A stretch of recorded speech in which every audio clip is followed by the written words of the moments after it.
அக்ரிகோ செயலியை திறக்கவும். மேல் இடதுபுறம் உள்ள மெனு ஐகானை கிளிக் செய்யவும். பட்டியலில் உள்ள ப்ரீபெய்ட் வாலெட் என்ற விருப்பத்தை தேர்ந்தெடுக்கவும். இங்கே உங்கள் தற்போதைய பணப்பை இருப்பு 0 இருப்பதை காணலாம். ரீசார்ஜ் செய்ய கிளிக் செய்யவும். நீங்கள் ரீசார்ஜ் செய்ய விரும்பும் தொகையை தேர்ந்தெடுக்கவும். இப்போது பணம் செலுத்தும் பக்கம் தோன்றும். UPI, கார்டு அல்லது நெட் பேங்கிங் மூலம் பணத்தை செலுத்தலாம்.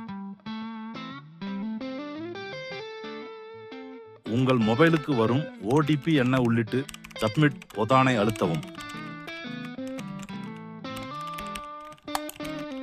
வாழ்த்துக்கள், உங்கள் பணப்பை வெற்றிகரமாக ரீசார்ஜ் செய்யப்பட்டது. இப்போது உங்கள் இருப்பில் 10,000 ரூபாய் இருப்பதை காணலாம். இப்போது நீங்கள் விவசாய ட்ரோன் சேவைகளை முன்பதிவு செய்ய தயாராக உள்ளீர்கள். புக்க யுவர் சர்வீஸ் என்பதை தொடங்கி முன்னேறுங்கள். இந்த ரீசார்ஜ் குறித்த சந்தேகங்களுக்கு எங்களை 9443944447 எண்ணில் அழையுங்கள். எங்களது PSFDN வாட்ஸ்அப் குரூப்பில் இணைந்து கூடுதல் தகவல்களை உடனுக்குடன் தெரிந்து கொள்ளுங்கள். அல்லது customer support@hts-india.com என்ற முகவரிக்கு மின்னஞ்சல் அனுப்புங்கள். உங்களுக்கு உதவ அக்ரிகோ குழு எப்போதும் தயாராக உள்ளது.